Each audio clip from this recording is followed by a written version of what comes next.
ध्येयं सदा परिभवग्नमभीष्टदोहम् तीर्थास्पदं शिवविरञ्चनुतं शरण्यं मृत्युहारतिहं प्रणतपालभवाब्धिपोतं वन्दे महापुरुषते चरणारविन्दम्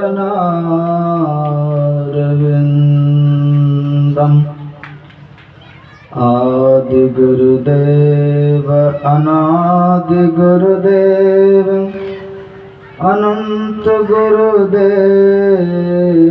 अखिल गुरुदेव शरण गुरुदेव शरण गुरुदेव श्री गुरु महाराज चरणारविंद नमो नमस्ते। बोलिए सद्गुरुदेव भगवान की, गुरुदेव भगवान की, गुरुदेव भगवान की। अखिल विश्व ब्रह्मांड नायक परम पिता परमात्मा सद्गुरुदेव के चरणों में कोटि नमन। मंचस्थ समासन साधु समाज, उपस्थित धर्म प्रेमी सज्जनों, भक्तिमती माताओं एवं आदरणीय क्षेत्रवासियों, गीता में भगवान श्री कृष्ण कहते हैं, जातस्य ही ध्रुवो मृत्यु ध्रुवम जन्म मृतस्य च।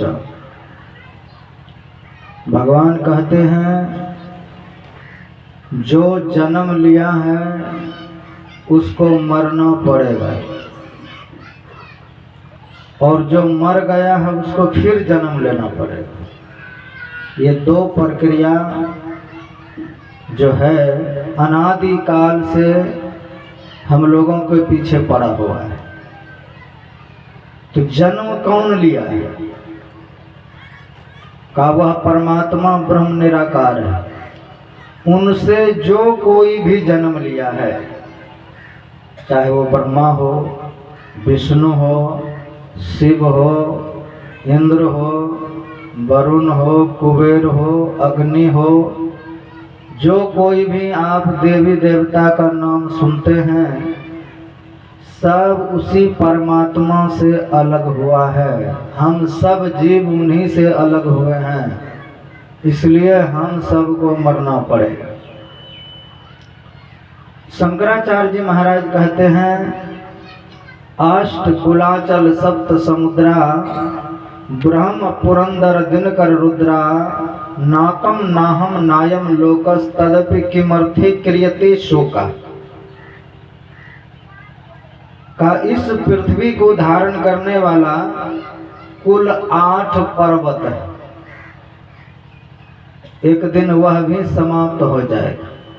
अष्टकुलाचार 7 समुद्र हैं, एक दिन वह 7 समुद्र धीरे धीरे सूख जाएगा। अष्टकुलाचार 7 समुद्र। ब्रह्मा जी वह भी एक दिन मर जाएगा, जिसने 84 लाख योनियों के जीव को शरीर को उत्पन्न किया। उस ब्रह्मा को भी 100 वर्ष आयु पूरा होने पर मरना पड़ेगा। अभी ब्रह्मा की आयु 52 वर्ष है, लेकिन उसकी आयु जो है बहुत लंबी। उसी की आयु को देख करके संत कबीर साहब लिखते हैं कि ऐसे मरने को मरे दिन में 100 बार। ब्रह्मा जी जब चारों युग एक एक बार बीतता है, एक चतुर्युगी होता है। जब 1000 चतुर्युगी होता है तब ब्रह्मा जी का एक दिन होता है। उतना बड़ा ही रात होता है। इसी दिन से ब्रह्मा जी 100 वर्ष जीते हैं, तो 52 वर्ष हो गया है और उसको जीना है। लेकिन उनके एक दिन में हम लोग कितना बार जन्म ले लेंगे? ब्रह्मा का एक दिन होगा यानी 1000 चतुर्युगी, तो हम लोग कितना बार जन्म हुए? सैकड़ों बार। कभी साहब वही कह रहे हैं ऐसे मरने को मरे दिन में, ब्रह्मा जी का एक दिन होगा, हमारा सैकड़ों बार हो जाए, सैकड़ों बार हम जन्म लेंगे और मरेंगे। तो यह प्रक्रिया बहुत दिन से चल रहा है। रावण इस धरती पर 7 करोड़ वर्ष रहे, क्योंकि रावण ब्रह्मा जी का कौन है? पोता है। उनका पोता उधर हुआ, इधर राम जी का खानदान भी वहीं से चला, सूर्यवंश से। तो भगवान राम के खानदान में हजारों राजा हो गए, जन्म लिए मर गए, फिर जन्म लिए फिर मर गए। रावण अकेले उधर थाम लिया सब। तो राम जी के खानदान में बहुत राजा जन्म लिए और मरे, रावण अकेला रहा, अंत में मरना पड़ा उसको। तो ना मरने के कितने उसने उपाय किए, लेकिन सब उपाय बेकार हो गए। तो भगवान कृष्ण कहते हैं कि जो कोई भी उनसे अलग हुआ है, देवी भागवत में आया, ब्रह्मा विष्णु रुद्रश्च शक्रादि कील देवता सर्वे काल वसा कालो ही दुरति कर्म। का ब्रह्मा विष्णु शिव इंद्र सब काल के वश में है, एक दिन उसको भी काल से समाप्त होना पड़ा। तो जो उनके भक्त हैं तो बुरा तो लगेगा। भगवान शिव पहले हम लोगों की तरह चलते थे, धरती पर चलते थे, राम जी भी चले न, कृष्ण भगवान भी 5000 साल पहले इस धरती पर चले, लेकिन आज नहीं चल रहा है, क्योंकि अब वो नहीं रहे धरती पर। स्वरूप रूप से वह सब जगह व्यापक है, लेकिन शरीर उनका भी नहीं रहा। भगवान शिव भी नंदी पर सवार होकर के चलते थे, दृष्टांत पुराणों में बहुत है कि भगवान शिव भी चले, लेकिन आज चलने वाला नहीं है, आज वो निराकार में वापस हो गए। भगवान कृष्ण अपने स्वरूप में वापस हो गए। इसलिए पलटू साहब कहते हैं कि राम कृष्ण परशुराम ने मरना किया कबूल। पलटू आगे मरे रहो, आखिर मरना हो, तब पहले से मर जाओ। तो मरने की भेद गुरु से हम सीख लें, और सीख करके कि यमराज आपको मारने के लिए आए, उससे पहले मर जाएगा। पहले मर जाएंगे तो यमराज क्या मरेगा? तो सदगुरु के भेद से अगर हम मरना सीख लें जीवन में, नानक जीवतया मर रही है, ऐसा जोग कमाइए, ऐसा हम जोग जुक्ति कमा लें, तो फिर आपको काल नहीं मारेगा। काल के हाथों हम नहीं मारे जाएंगे, नहीं तो मरना अवश्य है। तो मर गए तो छुट्टी नहीं होगी, फिर जन्म लेंगे। ये जो दोनों बात है आवागमन, ये मिटने वाला नहीं, और थोड़ा सा कुछ करने से मिटेगा नहीं, क्योंकि यह संसार दीर्घ रोगस्य, यह बहुत लंबा और घातक रोग हम लोगों के पीछे पड़ा हुआ है। जन्म लो और फिर मरो, फिर कहीं जा करके जन्म लो, क्योंकि जब तक हम वासना के बीज को मिटा नहीं लेंगे, तब तक कुछ भी हो जाए हमको जन्म लेना और मरना ही पड़ेगा। कुछ भी हम कर लें जीवन में, वासना का बीज जब तक पड़ा हुआ है तब तक हम जन्म लेते रहेंगे हर बार। आज इस घर में शरीर छोड़े, फिर दूसरे जगह जाके जन्म लेंगे, लेकिन जन्म लेना ही पड़ेगा। तो जन्म लेने की जो प्रक्रिया है बड़ा दुखद है, मरने की जो प्रक्रिया है बड़ा दुखद है। इसलिए शंकराचार्य जी महाराज कहते हैं पुनरपि जननम पुनरपि मरणम पुनरपि जननी जठरे शयनम। यह संसारी कृपा पारे बहु दुस्तारे बहुत दुस्तर है, भज गोविंदम भज गोविंदम गोविंदम भज मूढ़मते। तो कहा जन्म दुखम जरा दुखम जाया दुखम पुनः पुनः अंत कालम महादुख। तो दुख कब नहीं है? घर में बच्चा जब जन्म लेता है किसी के, तो माँ बाप परिवार खूब खुश होते हैं। बच्चे से पूछे कितना खुश है, कितना खुश रहता है। माँ के जब गर्भ में था तो बहुत आनंदित था, लात पर खूब फेंका। और जैसे जन्म लिया वो बेहोश ही हो जाता है, इतना दुख होता है। बेहोश होकर के जन्म लेता है, फिर उसको चेतना लाते लाते ठोकते पीटते फिर वो होश आता है, तो फिर रोना प्रारंभ करता है, यानी दुखी है। और मरना, तुलसी साहब कहते हैं तुलसी मृतक के समय पीरा होत अपार, 1,00,000 बिच्छू जो डंक लगे हर बार। का आपको एक बिच्छू डंक मार दे तो जिस भाग में डंक मारेगा लगेगा वो भाग खत्म हो गया, लेकिन 1,00,000 बिच्छू जिसको डंक मारेगा उसकी क्या स्थिति होगी। इसलिए मरने वाले देखते हैं बेहोश होकर के मरता है, किसी को वो पहचान नहीं पाता कि ये कौन है।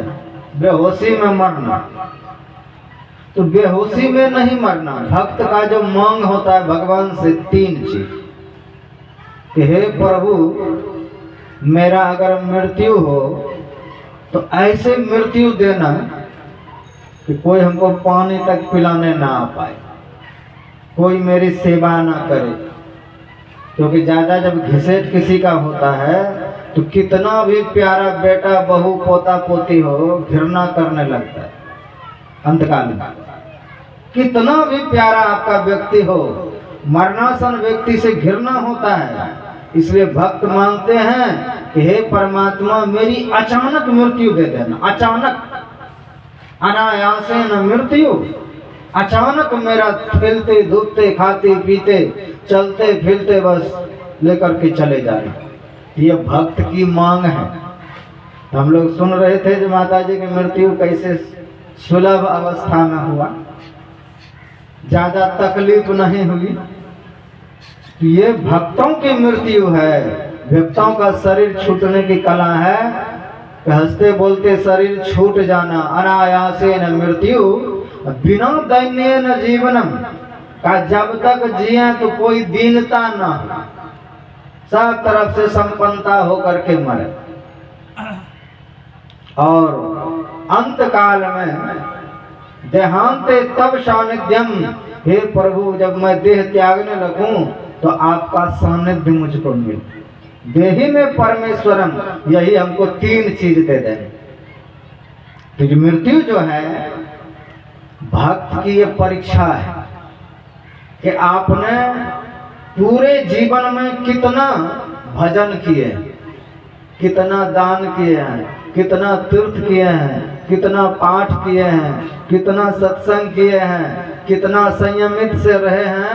अंत में ये परीक्षा है कि किस तरीके से आप परीक्षा पार का अंते नारायण स्मृति, अंत में उस परमात्मा का स्मरण हो जाए का जीवन का भक्तों का यही लक्ष्य होता है। क्योंकि जीवन भर नाम जपने के लिए दिया है। गुरु से जो मंत्र लिए हैं क्या करने के लिए, इसको सुमरने के लिए, और सुमरते रहे ताकि अंत काल में भी यही मंत्र आवे। जिसका नाम आएगा उसका रूप आएगा, वैसा जन्म हो जाएगा। यहीं से जीवन खराब और बनने की बात है। इसीलिए सदगुरु ने आपको मंत्र दिया है कि इसका खूब स्मरण कीजिए। और मंत्र आपका कितना मंत्र के प्रति प्रेम है, ख्याल है, बीच बीच में इसको टेस्ट करते रहिए। जब आपको घनघोर विपत्ति आ जाए तब देखिए आपका मंत्र चलता है कि नहीं। जब सिर में अचानक दर्द हो जाए तब देखिए मंत्र चलता है कि नहीं। कोई घर में मर हेरा जाए तब मंत्र चलता है कि नहीं। ये थोड़ी थोड़ी विपत्ति, किसी का जन्म हो, कोई मर जाए, कोई दुर्घटना हो जाए, क्योंकि मरने वाले तो हम लोग भी। और उस समय आप पर जब विपत्ति आई, अभी तो किसी परिवार पर आया है तब मंत्र भूल गए, जब आप पर विपत्ति आएगी मौत रूपी, उस वक्त आपको मंत्र याद रहता है कि नहीं, ये परीक्षा है।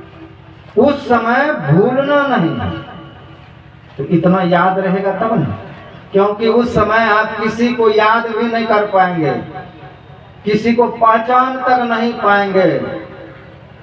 उस समय भी गुरु का मंत्र आपके मन में होना चाहिए, उस वक्त भी आपके चित्त में गुरु महाराज होना चाहिए।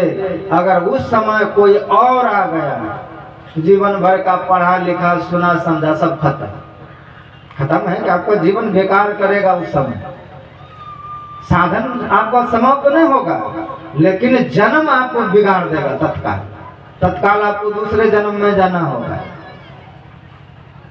इसीलिए गुरु नानक देव जी महाराज कहते हैं कि गुरु ने जो मंत्र दिया उसको खूब सुमरन कीजिए, ताकि मृत्यु के काल में भी सुमरन होता रहे।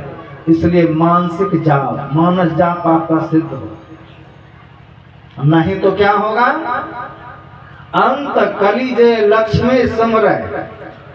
जीवन भर हाय पैसा अगर हुआ है जीवन में, तो मृत्यु वक्त क्या होगा। गुरु नानक देव जी महाराज कहते हैं गुरु ने दिया मंत्र सुमरन करने के लिए, आप पैसा का सुमरन करने लगे उस वक्त, तब क्या होगा, अंत कली जो लक्ष्मी सुमरे, लक्ष्मी को याद करने लगे कि बैंक में इतना रुपया है, किसी को उतना रुपया दिए हैं, वो कौन लेगा, कैसे लेगा। अगर पैसा याद आ गया अंत काल में, धन, तो क्या परिणाम होगा, अंत कली जो लक्ष्मी सुमरे, ऐसी चिंता में जो मरे, सर्प जो निबल यत्तरे, वो सांप की योनि में चले जाएंगे, चाहे कितना भी सत्संग क्यों न किए, तत्काल आपका जीवन बिगाड़ देगा। पुण्य तो रहेगा सत्संग, वो शरीर छोड़ने के बाद ही आपका फिर सुधार, और तत्काल आपको जाना ही पड़ेगा, आप सांप की योनि में चले गए। अंत कली जो मंदिर सुमरन के लिए मंत्र था, और आकाश की ओर देखते देखते अपने भवन को याद करने लग गए कि इतना बड़ा भवन है, अब क्या होगा इसका, कौन रहेगा इसमें। तो अंत कली जो मंदिर सुमरे, ऐसी चिंता में जो मरे, भूत योनि बल यत्र, वही भूत योनि में जाता है। अंत कली जो लड़का सुमरे, गुरु महाराज ने लड़का सुमरने के लिए दिया था कि मंत्र, तो मरते वक्त व्यक्ति जब किसी और को खोजने लग जाए कि फलना बेटा से बात करा दो, उसको दिखा दो, आजकल तो सब सुविधा है, वीडियो कॉल करके लोग दिखाते हैं, देखिए आपका ये बेटा है, जीवन भर देखा है, मरते वक्त क्या दिखा रहे। अब मरते वक्त अगर ऐसा किसी के साथ कर रहे हैं तो उसके भविष्य के साथ खिलवाड़ हो रहा है। मरते वक्त किसी के कान में जोर से चिल्ला के कह रहे हैं कि मुझे पहचानिए, मैं ये हूँ, ये गड़बड़ बात। उसको गुरु मंत्र जाना चाहिए कान में। अब मरते वक्त आपको पहचान के क्या करेगा कुछ, उसका जन्म बिगड़ेगा, क्योंकि हम सब मरने वाले हैं। इसलिए हमारे साथ कोई ऐसा नहीं करे कि हम जोर से चिल्लाए कि हमको पहचानिए, मैं कौन बोल रहा हूँ। अंत में यही होता है। और जो प्यारा से प्यारा उनके अपने सगे संबंधी होते हैं, उनके लिए वो रसगुल्ला लाते, मुंह में जबरदस्ती दूध देते। अब वो मुंह फाड़ करके हवा ले रहा है। ये देखिए हम सब का वो घटना होने वाला है। जब शरीर में कफ पित्त वात जब अटक जाता है कंठ में, जब नाक का नाला बिल्कुल बंद हो जाता है, तब मुंह खोल करके सांस लेता है मृतक, मरने वाला। उस समय कंठे गुड़गुड़ाए थे, कंठ से गुड़गुड़ की आवाज आती है। जिसने कभी कुछ पूछा नहीं हो, वो गंगा जल तुलसी लेकर के आते हैं, एक बार एक चम्मच दे दें मुंह में, उससे क्या हो जाए। उस समय उसको लोग दूध पिलाने आते हैं मरते वक्त। अब अभी दूध मुंह से बह जाता है। क्यों बह जाता है? क्योंकि कंठ का जो पाइप है वो बिल्कुल अब चिपक चुका है। वहां अब हवा भी मुश्किल से जा रहा है। जहां हवा नहीं प्रवेश कर पा रहा है, ये गला बज रहा है जोर जोर से, वहां दूध जाएगा, क्योंकि हवा से मोटा दूध है, पानी।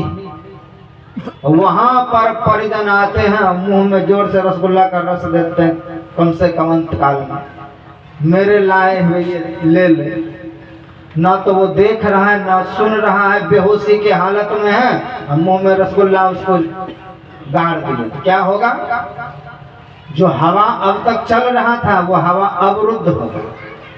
अवरुद्ध जब होगा तो 2-4-5 मिनट के बाद उसका प्राण छूट जाएगा। छूटेगा कि नहीं? नाक बंद है, मुंह भी आपने जबरदस्ती उसका बंद कर दिया, गला में रस डालकर।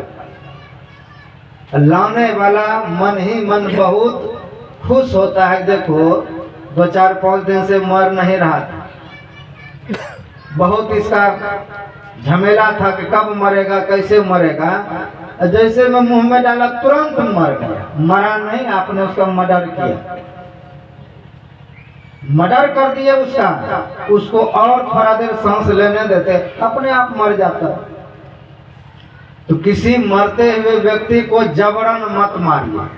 उस समय कथा हो, कीर्तन हो, सत्संग हो, अंतकाल है, अंतकाल में उसके कान में अच्छे बोल हो, उस समय रो रहे हैं, पछाड़ रहे हैं, कुछ से कुछ कर रहे हैं मृतक के पास, उसका जन्म बिगड़ने का 100% चांस है कि आपकी रोना सुन करके उसको आ जाए कि मेरी बेटी रो रही है, मेरे परिवार के लोग रो रहे हैं, और आपको याद करके मर जाए, तब क्या होगा? तब क्या होगा? गड़बड़ अवस्था में चला जाएगा, नाम छूट जाएगा, गुरु छूट जाएगा। ये 2 चीज छूट गया तो फिर क्या रहा जीवन में? सब चीज तो वैसे छूटवे करेगा। का धनानि भूमो पशवो गोष्ठे नारी गृह द्वार सखा समश्चाने देहश्चितायाम परलोक मार्गे धर्मानुरागी गच्छति जीवियेषा। का जब मरने लग जाते हैं तो धनानि, धन बैंक में आजकल छूट जाता है। पहले के समय जमीन में गाड़ करके रखते। तो धनानि भूमो पशुओं गोष्ठे, गाड़ी घोड़ा है तो गैरेज में छूट जाएंगे। नारी गृह, पत्नी है, पति है तो वो घर में छूट जाएंगे। सखा समश्चाने, अगर सखा हैं, आपके मित्र हैं, तो वो शमशान भूमि तक जाएंगे। जिस देह को 40-50 साल तक खूब खिलाए पिलाए, वो चिता पर जाकर के एक मुट्ठी राख हो जाएगी। अब पूछता है कि पत्नी तो, पति तो घर में छूट गए, बच्चे भी छूट गए, बैंक बैलेंस सब छूट गया, परिवार भी आपको पचकाठी दे करके भाग गए, देह भी जो था आपका साथी वो भी राख बन गए, अब आपके साथ कौन जाए? उस अवस्था में अगर आप घर लौटने का भूल किए, कोई लौट जाता है, कोई जीव अपना घर आ जाता है, मोह बस कि मेरा बेटा है, पोता है, एक बार घर देख आऊं, कदाचित कोई आ गया, तो वहां पर कितना तबाही होता है, वहां पर कितना कुछ होने लगता है, तुरंत हवन जंतर सब तरह के चीज भूत कर भागी। जो परिवार था, जो परिजन था, उसके लिए होता वो भूत आ गया है, फल्ला का प्राण आ गया है, जीव आ गया है। जिस घर के लिए हम दिन रात फिदा हुए, उस घर में भी 1 मिनट आपका एंट्री नहीं चाहता है। इस घर में आप 1 मिनट के लिए ना आए, आपकी कोई छाया देखने के लिए तैयार नहीं है। कैसा संसार, उसी में हम खोते जा रहे हैं, उसी के लिए दिन रात परेशान हो रहे हैं, उसी के लिए दिन रात हम झूठ बोल रहे हैं, चोरी कर रहे हैं, व्यभिचार कर रहे हैं, झूठ बोल रहे हैं, कपट कर रहे हैं, उसी के लिए जहां हमारा 1 मिनट रहना भी मुश्किल है। एक सत्संगी व्यक्ति था, उसने जब शरीर छोड़ा तो गया उसको जलाने के लिए जब गया तो वो कर्ता पर उतर है, उधर मुर्दा शरीर जल रहा है उसका, कर्ता पर जब वो उतरे, वो सत्संग करता था, बहुत बार मैं उस गांव में गया, तो कर्ता पर उतर करके कहते हैं कि तुम लोग सत्संग कराओगे कि नहीं कराओगे। तो उनकी आवाज से, रहने कहने से समझ लिया कि वही है। कहा हाँ हाँ कराएंगे सत्संग, बिल्कुल अच्छे तरीका से कराएंगे। तो वो मृतक को मेरा नाम भी याद रहा कि बाबा को वृंदावन से बुला के करवाना है। उसी समय हमको फोन लगाया कि बाबा फलाना बाबू शरीर छोड़ दिया, आपको कह रहा है कि आके सत्संग कर दीजिए, वो कर्ता पर उतरे हुए। तो हम हबर दबर में कह दिए उसको बोलो जल्दी से कि हम आएंगे, आकर के सत्संग करते। जब श्राद्ध के बाद गए सत्संग करने तो कर्ता जो था बिल्कुल सीधा स्वभाव था, तो किसी से बोलता नहीं था। जब वो उतरता था तो पूरे ज्ञान वाली बात कहता, किसके मन में क्या कुछ है सब बता देता। इतना वो ज्ञानी भूत, भूत उसको नहीं कहा जाए, जीवात्मा। उतरता था जब करते पर तो वो बहुत अच्छे अच्छे बात बोलते थे। उसका समधी जो था वो भी दीक्षित था, अब वो खैनी खा लेता। तो समधी को लाया बुला करके हमारे पास और बहुत डांटा कि बाबा ये दीक्षित होकर के खैनी खाता है, इसके मुंह में देखिए। अब वो लज्जित हो तो बहुत अच्छे अच्छे बात बोलता है। लेकिन उसका बेटा मेरे पास आए और आ करके दांत खींचते हुए बोलते हैं कि बाबा इसके लिए मैंने श्राद्ध किया, भोज किया, भंडारा किया, सत्संग करवा रहा हूँ, अब क्यों आ रहा है बार बार? इसने तुम्हारा कुछ बिगाड़ा? इसने हमको सत्संग करवाने के लिए बुलाया, सत्संग भर तो रहने दो, कम से कम सत्संग कर लेगा, ये भी चला जाएगा विदा कर। तो सत्संग में कर्ता को बैठाएगा तो बीच बीच में वो उतर आए तो दूसरे तरह से करने लग जाए। तो हम कह रहे ठहरिए ठहरिए शांत होइए, फिर वो शांत हो जाता। तो पूरा सत्संग समाप्त हुआ, उसने सुना समझते बुझते हुए, फिर विदा देने आया, विदा भी दिया। उसको कह दिए कि इस घर में अब मत रहिए, चलना है तो चलिए वृंदावन, यहाँ मत रहिए, नहीं तो जहाँ जाना है आपका काम पूरा हो गया, यहाँ पर मत रहे। तो करता धड़ाम से गिरे और वो भी चला गया। तो ये जो जीव है प्रेम बस भी घर आ जाए, इसका कल्याण नहीं, उसकी छाया देखना भी पसंद नहीं है। तो हम उसी के लिए कितना कुछ कर रहे हैं। जिस परमात्मा ने हमको शरीरम स्वरूपम तथा व कलत्रम यशश्चार चित्तम धनम मेरु तुल्यम मनश्चेन लग्नम गुरुरग्य पद्ये ततः किम ततः किम ततः किम। शंकराचार्य जी महाराज कहते हैं जिसने सुंदर स्वरूप आपको दिया है, मनुष्य शरीर, शरीरम स्वरूपम तथा व कलत्रम, परिवार दिया, बच्चे दिया, धन दिया, यश दिया, कृति दिया, बुद्धि दिया, सर्वांग अंग दिया, उस परमात्मा के लिए आप क्या किए? इतना सब कुछ होने पर भी अगर गुरु महाराज के चरणों में प्रेम नहीं किए तो क्या किए? सब धिक्कार है। सब कुछ पाकर के भी आपने खो दिया।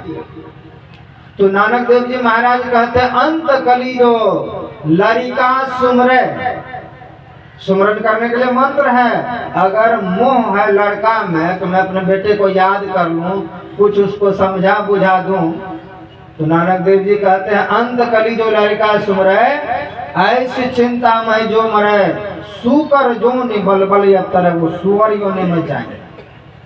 क्योंकि अपने गुरु और मंत्र दोनों को भूल गए, उसी समय आपको मंत्र याद रखना है।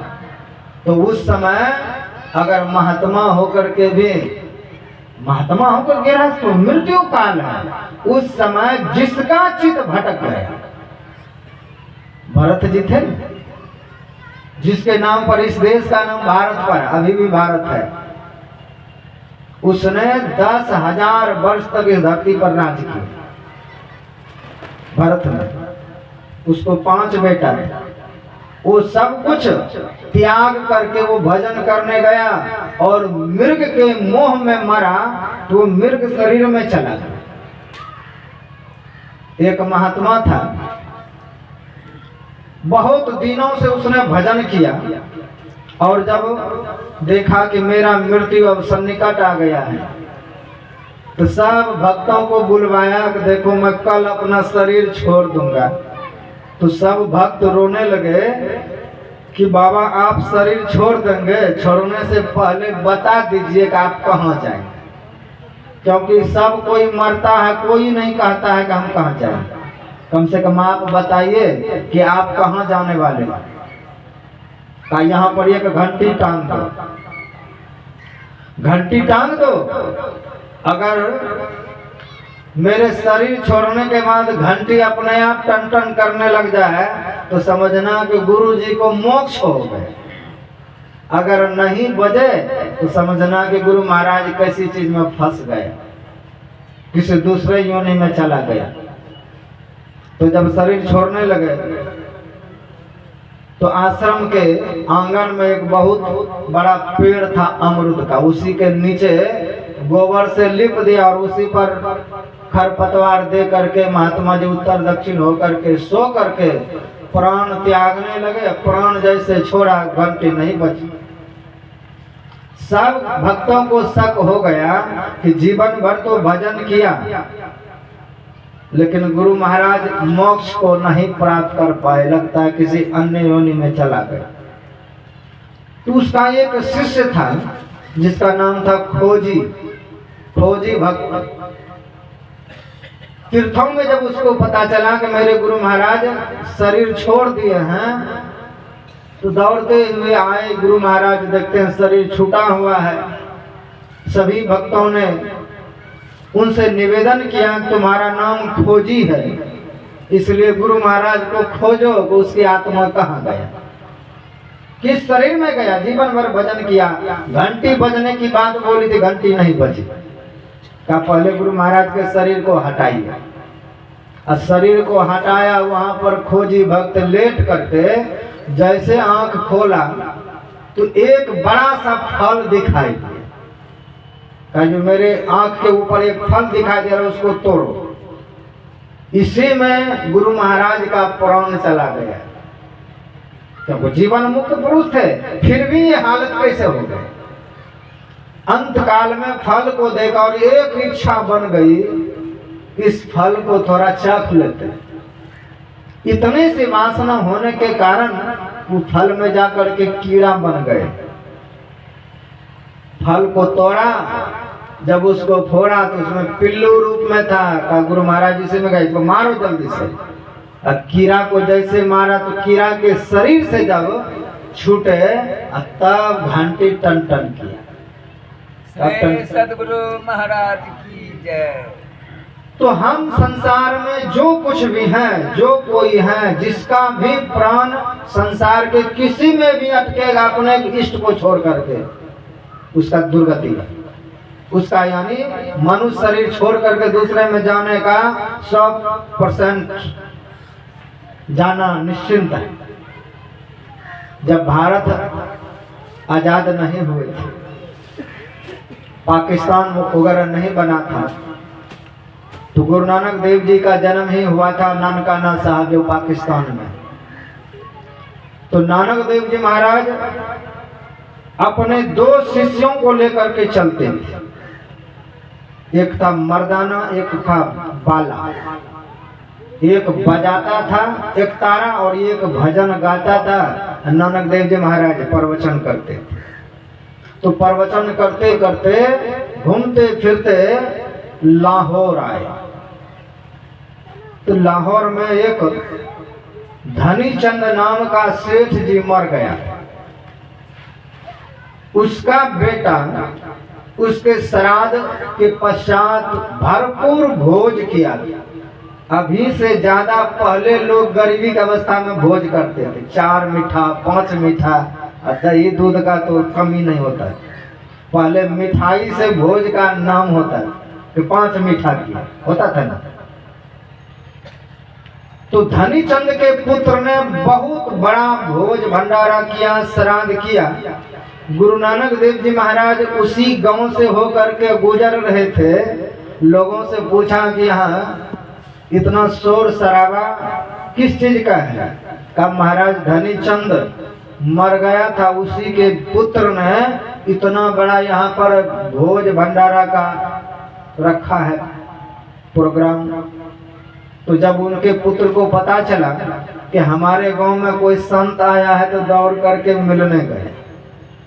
नानक देव जी के चरण पकड़ लिए कि महाराज चलिए मेरे यहाँ आप थोड़ा सा भोजन कर लीजिए। कहा भोजन हम क्यों कर लें, हम तो कुछ किए नहीं है तुम्हारे यहाँ। कहा सबको मैं समष्टि भंडारा दिया हूँ इसलिए आप भी चलिए। कहा तुम्हारे पिताजी कहाँ हैं? कहा महाराज मेरे पिताजी स्वर्ग गए। हम लोग जबरदस्ती स्वर्ग भेजते हैं किसी को। कोई मर जाए तो हम लोग कहते हैं फलना बाबू स्वर्गवासी हो। अब गुरु महाराज कहते हैं 7 स्वर्ग हैं और 7 स्वर्ग के निवासी, देव दिव्य सब अमित विनाशी, को न स्थिर सब ही बटो। 7 स्वर्ग के देवता स्वयं बटो ही हैं, वह भी वहां पर स्थिर नहीं है, उसका भी वहां से गिरना पड़ना सुनिश्चित है। फिर भी हम लोग जबरदस्ती किसी को स्वर्गवासी लिख भी देते और बना भी देते हैं। तो धनी चंद का बेटा कहते हैं कि मेरे पिताजी स्वर्ग गए हैं। तो कहा किसने तुमको कहा? तो महाराज में बड़े बड़े पंडित बुला करके लाए। पंडितों ने वैदिक रीति से श्राद्ध कर्म किया, इसलिए पिताजी बताया कि स्वर्ग गए हैं और वहाँ किस पर सोएंगे, इसलिए मैंने पलंग का सेट दिया श्री सतगुरु महाराज और सोने चांदी का बर्तन दिया हूँ। पिताजी को स्वर्ग में कोई तकलीफ ना हो। ब्राह्मणों को मैंने गाय दान किया कि वहाँ दूध भी खाए आराम से रहे। का अगर तुम्हारे पिताजी स्वर्ग नहीं गए होंगे तो गाय का दूध और पलंग सोना चांदी का बर्तन कौन भोगेगा? वो तो स्वर्ग नहीं गया होगा। तो नहीं महाराज ऐसा कैसे कह रहे हैं? ब्राह्मणों ने कहा है कि वो स्वर्ग ही गए। तो नानक देव जी महाराज कहते कि मैं कह रहा हूं तुम्हारे पिताजी स्वर्ग नहीं गए। का कोई इसका प्रमाण है? का है प्रमाण? तुम्हारे जो पिताजी हैं स्वर्ग नहीं, वह शेर के शरीर में चला गया। का वो कैसे? का तुम जाओ, यहाँ का जो जंगल है, जंगल में तुम्हारे पिताजी के प्राण एक शेर के शरीर में चला गया। वो शेर के शरीर में रह रहा है, अजय भी छोटा सा बच्चा ही है, तुमको मिलेगा, जाओ। लेकिन जाने से पहले जो जो तुम भोज सामग्री बनाए हो सबको एक परात में लेके सिर पे लेकर के जाओ। तुम्हारा कुछ भी नहीं बिगाड़ेगा, मेरी कृपा से जाओ, वह शेर तुमसे बात भी करेगा। तुम जाओ पहले देखिए। तो धनी चंद का बेटा पूरा भोज सामग्री परात में लिए और ले करके जब उधर पहुंचे हैं जंगल में तो देखा खुदकता हुआ शेर का बच्चा उधर से निकला, इस पर दौड़ा, लेकिन जैसे देखा तो शांत हो गए। शांत होकर के बैठ गया। तो उसके आगे परात रखे तो रसगुल्ला खाजा जो कुछ था वो खाने लग गए। तो सोचा ये शेर तो मांसाहारी होता है, ये चीज कैसे खाने लग गई?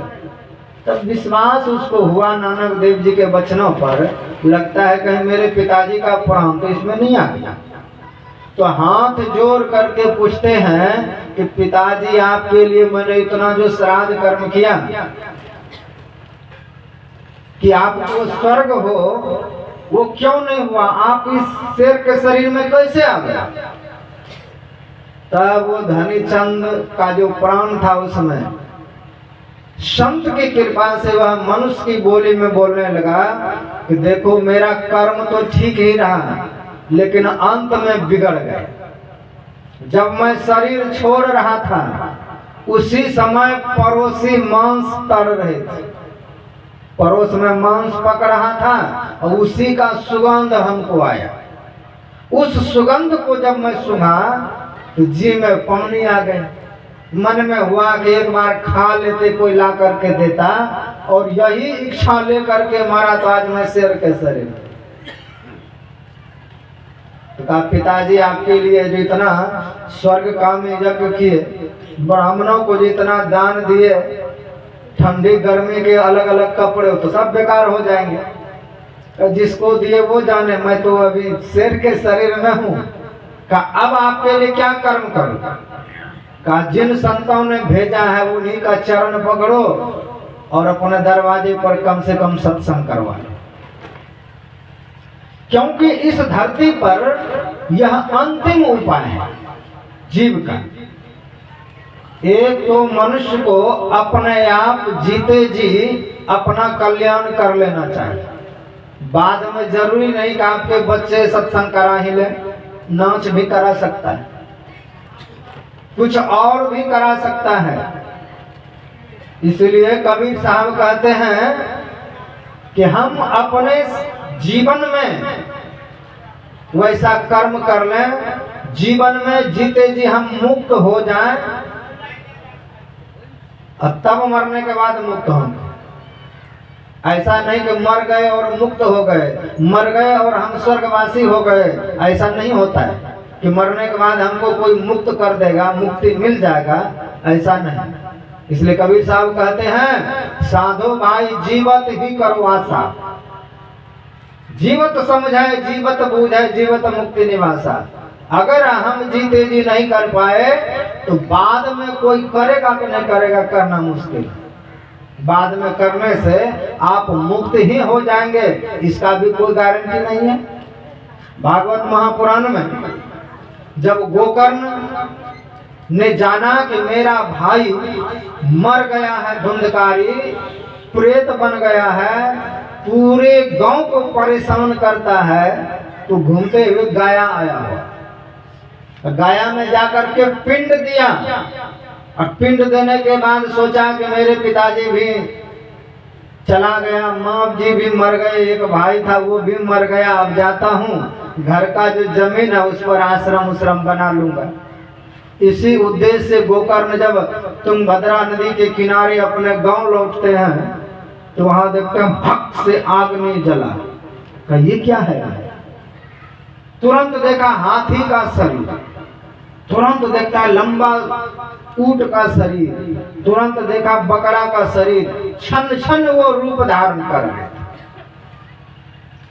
तो हृदय में तो डर हुआ कि अचानक ये क्या तमाशा होगा। तब हाथ में जल लिया और गुरु मंत्र से अभिमंत्रित करके जैसे उस पर छींटा मारा। पूछते हैं तुम कौन हो? तब कहते हैं हम भ्राता तुदियो से, मैं तुम्हारा भाई हूं, इसलिए हे करुणा सिंधु मेरा उद्धार करो, मेरे उद्धार का कोई उपाय करो। कब उद्धार में क्या करूं? तुम्हारे लिए मैं गाया में पिंड दान दे करके आए थे। का पिंड दान साधारण लोगों के लिए था, लेकिन मैं ऐसा पापी हूं कि सैकड़ों पिंड दान देने पर भी मेरा उद्धार नहीं हो सकता है। गाया पिंड हमको नहीं तार सकता है, गाया से मैं उद्धार होने वाला नहीं हूं, क्योंकि ब्राह्मण के शरीर में आकर के मैं मांस मछली सब खाए। आजकल के ब्राह्मण के तो मुख्य भोजन है। ऐसे ब्राह्मणों से श्राद्ध होगा तो क्या होगा? उसके लिए गोस्वामी जी कहते हैं सोचिए विप्र जो वेद भी होना, जिसको वेद का ज्ञान नहीं है ऐसे ब्राह्मण सोचने योग्य है। संत कबीर साहब कहते हैं गऊ जो विष्ठा भगिया विप्र तमाकू भंग, कह कबीर इनको तजो यह कलयुग का यह। अगर गाय विष्ठा खाने लग जाए, उसको खेत में चराने ले जाइए, घास छोड़ के विष्ठा खाने लग जाए, तो कहा वो गाय अब गाय नहीं रही। इसलिए कलयुग में गाय छीले जा रहे हैं, काटे जा रहे हैं, गायों की गुणवत्ता खत्म हो गई। और जिसको हम लक्ष्मी समझ के पूजते थे वो गाय को कब के खत्म कर दिए गए। अब सब दूध वाली गाय है जिसमें कोई दम दशा नहीं रहा। तो कबीर साहब कहते हैं गऊ जो विष्ठा बखिया विप्र तमाकू भंग, कह कबीर इनको तजो यह कलयुग के अंग। का ये कलयुग का अंग है जो ब्राह्मण शरीर में आकर के भांग तमाकू खा रहा है, मछली खा रहा है, शराब पी रहा है। का ऐसे ब्राह्मणों से श्राद्ध भी हो जाए तो कहाँ तक उद्धार करेगा जीव का? क्योंकि स्वयं अपवित्र हैं, स्वयं भ्रष्ट हैं, स्वयं नीचे गिरे हुए हैं। उत्तम शरीर प्राप्त करके 4 वर्णों में ब्राह्मण को श्रेष्ठ कहा गया, लेकिन वह जब गिरेगा, कोई 5 मंजिल पर आ रहा है, कोई 1 मंजिल पर आ रहा है, अब 5 मंजिला वाला ऊपर से कूद करके मरेगा तो उसका क्या होगा? तो जो जितना ऊपर से गिरेगा वो उतना हुआ होगा। तो गोकर्ण से कहते हैं, हे भाई, मैं तो ब्राह्मण के शरीर में था, लेकिन ब्राह्मण वाला कोई कर्म नहीं किया। चोरी किया, व्यभिचारी किया, लूट किया, दारू गांजा सब किया, अब मर करके अब मैं प्रेत योनि में चला गया हूँ, इसलिए मेरा उद्धार करो। तो गोकर्ण जी ने उनके लिए पूरे गांव वाले को बुलाया कि मेरा भाई प्रेत बन गया। का वो तो हम लोग जान नहीं रहे। का इसके उद्धार के लिए क्या करें?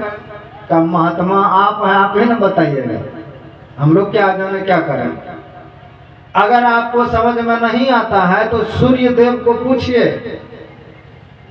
तो हाथ जोड़ करके सूर्य देव को आह्वान किया तो सूर्य देव उतर करके धरती पर आए और आ करके गोकर्ण से कहते हैं कि हे गोकर्ण जी, इसके लिए आप सत्कर्म कीजिए, ज्ञान यज्ञ कीजिए, और उसी ज्ञान यज्ञ को सुनने के बाद प्रेत आत्मा जब सुन लेगा तब उसका उद्धार होगा। तो 7 दिवसीय सत्संग रखा है,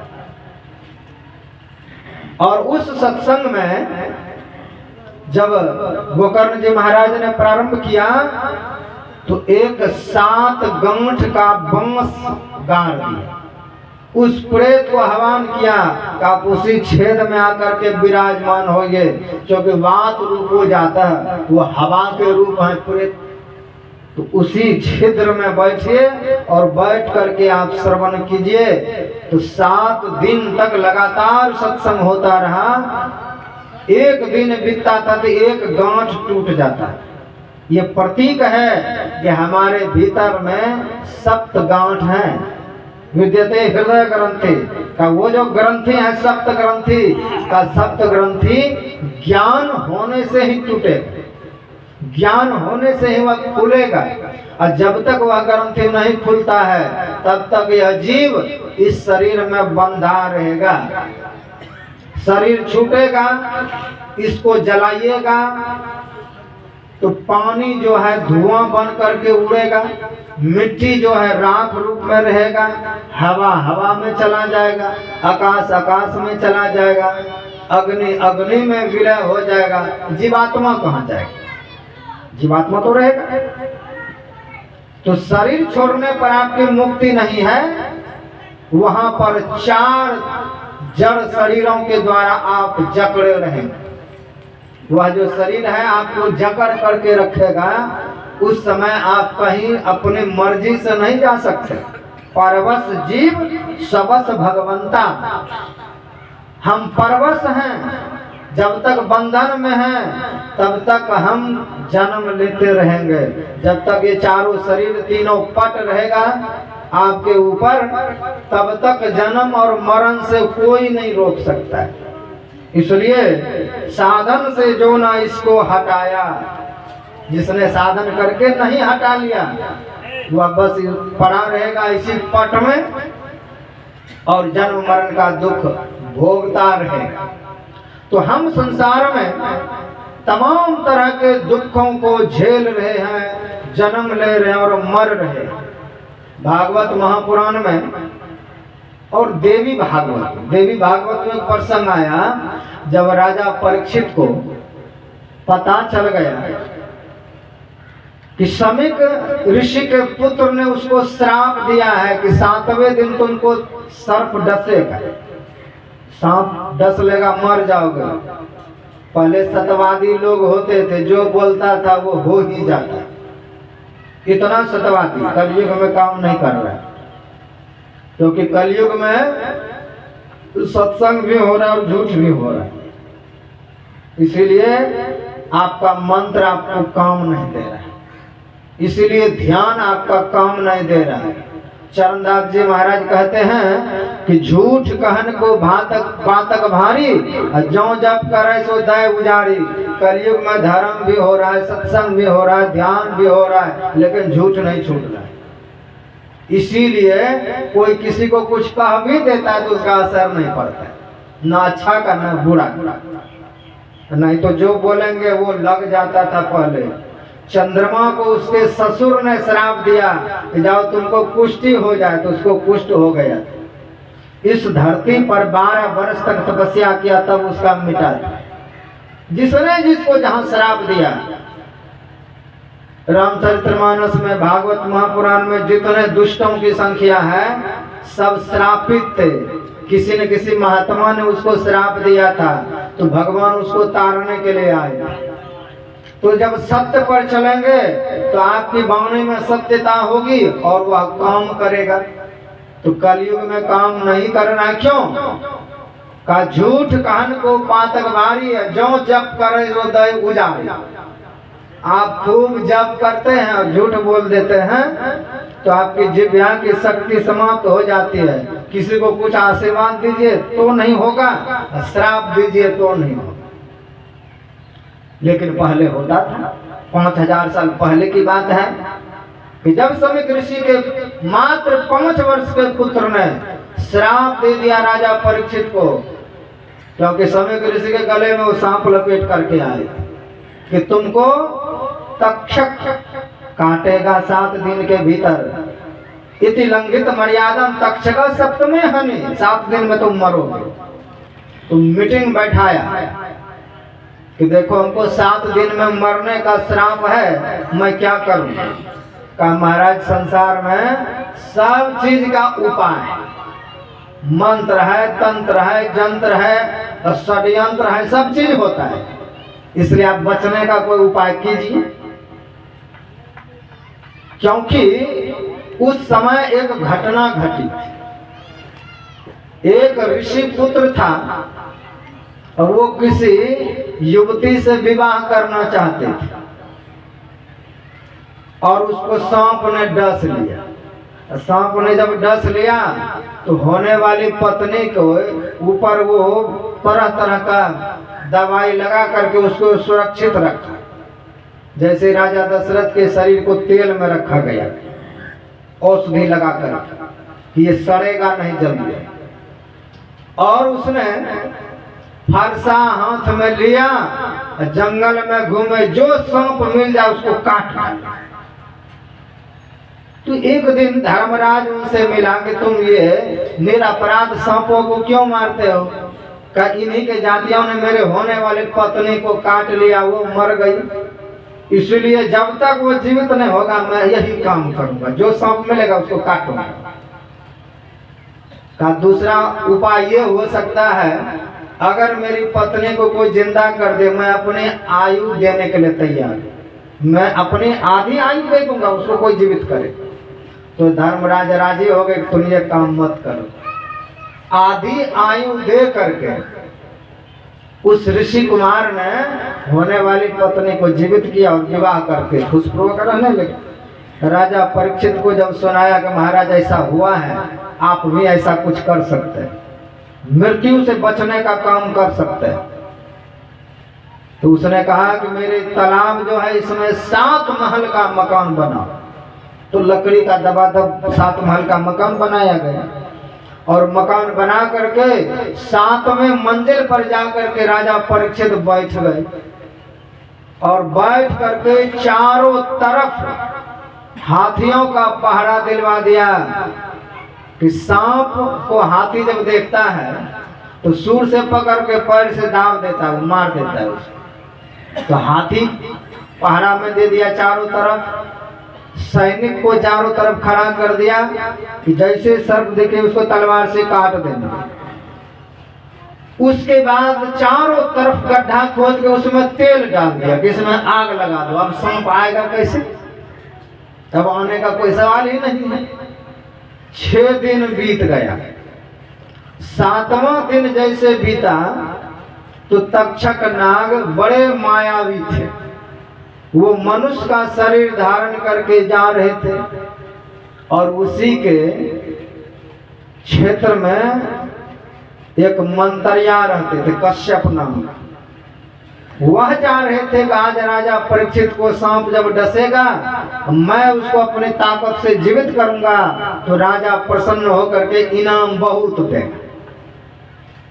उसी ख्याल से वो जा रहे थे तो दोनों का रास्ते में मिलन हो गया। तो वो तक्षक और ये कश्यप दोनों मिले तो आपस में बातचीत करते हुए जा रहे थे। तुम कहाँ जा रहे हो? तो बताया कि मैं जा रहा हूँ राजा परीक्षित को जिंदा करना है, आज उसको तक्षक काटेगा। तो कहा तक्षक तो मैं ही हूँ और मेरे काटे को कोई जिंदा आज तक नहीं किया है। कहा देखो दोनों जा ही रहे हैं, जाने से पहले यहीं पर परीक्षा ले लगे दोनों में मजबूत कौन, तभी ना होगा। तो कहा कर लो यहीं पर परीक्षा। तो एक विशाल पेड़ पर चढ़ करके एक लकड़हारा लकड़ी गाछ को छांट रहा था। तो तक्षक कहता है कि मैं इस पेड़ को डंक लगाता। जैसे डंक लगाया आग लगी, उसमें भयानक आग लगकर तत्क्षण वह राख का रूप ले लिया। कहा दिखाओ तुम अपना पावर। तो कश्यप ने वह राख हाथ में लिया, मंत्र जब पढ़ने लगे तो राख तुरंत बीज का रूप ले लिया, जमीन में छोड़ा, तुरंत अंकुरित हुआ और इतना तेजी से बढ़ा तुरंत पेड़ तुरंत लकड़हारा सब तैयार हुआ। तो वह तक्षक नाग डर गया कि मेरी तो महिमा ये मिटा देगा कि तक्षक के काटे के वो ये जीवित कर दिया, हम क्या करें। कहा देखो एक तो तुम मंत्र जानते हो, मंत्रविद हो ही, लेकिन तुम एक ऋषि हो, ध्यानी हो, इसलिए ध्यान धर करके देखो कि राजा परीक्षित की आयु है कि नहीं। ध्यान धारण करके देखा तो आयु विहीन हो चुका है राजा। का देखो अब तुम्हारा व्यर्थ है प्रयास करना, तुम राजा को जीवित नहीं कर पाओगे, जीवित नहीं करोगे तो वहां से फूटी कौड़ी भी मिलने वाला नहीं है, इसलिए मैं दे रहा हूं, लेकर के तुम लौट जाओ, मैं अकेले देख लूंगा राजा।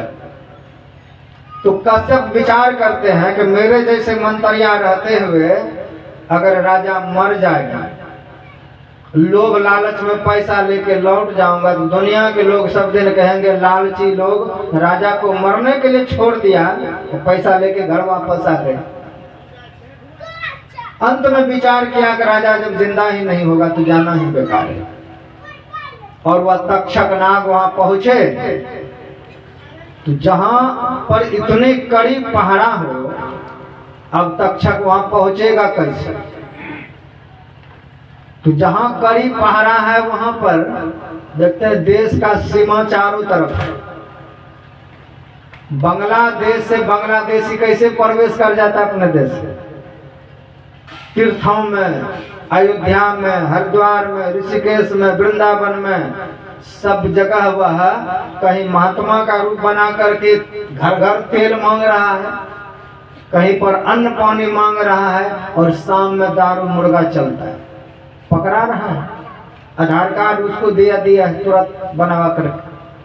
तो सब तरह के घपलाबाजी इस देश में हो रहा है। उनको बसाने वाले भी यहाँ हैं, वो महात्मा बन के फिल्टा में घूम रहा है, कहीं पकड़ा गया तो सनातन धर्म के महात्मा बदनाम होते। देखो वो महात्मा ऐसा गलती कर दिया, वो मांस खा रहा है, वो मुर्गी पका रहा है, वो दारू पी रहा है। तो इस तरीका से इस देश में घुसपैठिया लोग काम कर रहे हैं। तो तक्षक नाग को दूसरा कोई उपाय नहीं सूझा कि अब हम कैसे जाएंगे, तो उसने भी महात्मा का उद्धारण कर लिया। जो उनके संगी साथी थे सबको चेला बना लिए और फल का पोटली सिर पर लेकर के वहां पर पहुंचते हैं। तो आज पहरेदारों ने मना कर दिया कि आज महात्मा को भी नहीं घुसने देंगे अंदर। क्या पता महात्मा कुछ लेकर के आया हो, क्या पता तक्षक उसी रूप में हो। तो वह तक्षक महात्मा वेश में तो था ही, तो कहा अरे हम राजा को तो आशीर्वाद देने आए हैं, कम से कम एक बार राजा के पास जाऊं। कहा आज हरगिज आशीर्वाद कल दीजिएगा, आज उसका 7वां दिन है, आज कोई भूल चूक नहीं होगी, राजा आज किसी से नहीं मिलेगा। का कोई बात नहीं, अगर मेरा आशीर्वाद नहीं चाहिए तो कोई बात नहीं, मैं प्रसाद लाया हूँ वो तो भेज दो। तो फल का जो टोकरी था, का यही फल ले जाओ राजा को दे देना। तो टोकरी लेकर के जब सैनिक जाने लगे कि तक्षक कितना काल है ना, तुरंत अपना रूप बदला, वहां से अंतर्धान हुए और फल के भीतर में जाके कीड़ा बन गया। जब टोकरी पहुंचा है 7वें महल पर, टोकरी खोला गया, सुंदर सुंदर फल है, उसमें जो सबसे बड़ा फल था परीक्षित ने उसी को हाथ में लिया। हाथ में लेकर के उसको जैसे काटा तो देखा उसमें पिल्लू है। पिल्लू को हाथ में लिया, सूर्य अस्त होने को है। राजा परीक्षित को हो गया कि अब तो मेरा 7वां दिन पूरा है, सूर्य अस्त होगा, तक्षक आएगा तो हाथी सैनिक अग्नि सब उसको मार डालेगा, आएगा कैसे? इसलिए कीड़ा ले लिया और उसको कहते हैं कि तू ही तक्षक है, ले मुझको काट ले, और गले पर रख दिया, अर्थात वो तक्षक है। इतराने लगा कि अब मुझको कैसे कोई मार सकता है, तो गले पर वो तक्षक रखा और विकराल रूप धरा उसने, और ऐसा फुफकार मारा कि राजा परीक्षित का राख भी किसी को नसीब में नहीं, राख भी नहीं मिला उसका, एक ही फूंक में उड़ा ही दिया उसको। ये देवी भागवत में प्रसंग है। तो हम संसार में बचने का उम्मीद क्या कर सकते हैं? हम बच ही नहीं सकते हैं, कोई नहीं बचा है। राम कृष्ण जैसे अवतारी महापुरुष आए और उनको भी जाना पड़ा। जब भगवान राम 11,000 वर्ष जब राज कर लिए, एक दिन उसके पास भी काल देवता प्रकट हुए और प्रकट होकर के कहते हैं कि हे राम, मैं आपसे कुछ गुप्त मंत्रणा करना चाहता। कीजिए। तो नहीं, घर में चलिए, एकांत में आपसे कुछ हम बात करेंगे, लेकिन एक शर्त है कि बात करते हुए जब हम दोनों बात करेंगे तो ना कोई सुने ना कोई देखे, और जो कोई देख लेगा उसकी मृत्यु निश्चित होगी, आप देंगे उसको मृत्यु दंड। तो भगवान राम सचेत हो गए क्या मामला है। तो जीवन भर संग देने वाले लक्ष्मण जी को कहा, लक्ष्मण आज मैं तुमको बहुत बड़ा भारी काम सौंप रहा हूं। वो क्या है? कहा मेरे दरवाजे पर खड़ा रहना, किसी को अंदर नहीं घुसने देना, जो घुसेगा मैं उसको मृत्यु दंड दूंगा हर हालत में। तो भगवान राम अपने भवन में प्रवेश किया और काल देवता जब अंदर गए, अंदर जब गए हैं तो काल अपना विकराल रूप धारण किया, भगवान राम से वार्तालाप करने लगे कि प्रभु आपका समय हो गया है, आप जिस काम के लिए आए थे वह सब काम पूरा हो गया है, आप धर्म की स्थापना करने आए थे वह भी कर लिए, सबरी जैसे भक्तिन को दर्शन देना था मोक्ष वो भी दे दिए, रावण जैसे अत्याचारी को मारना था वो भी मार दिए। प्रभु आपका दुनिया है, आप चाहे तो रहिए, लेकिन मैं कहता हूँ चलिए संसार से, अब आपका समय हो गया। तो वार्तालाप चल ही रहा था, उसी समय दुर्वासा ऋषि वहां आटक का राम कहाँ हो, बाहर निकले। तो लक्ष्मण जी गेट पर खड़े हैं, तो महाराज अभी रुकिए 10 मिनट, अभी नहीं भेंट हो सकती है।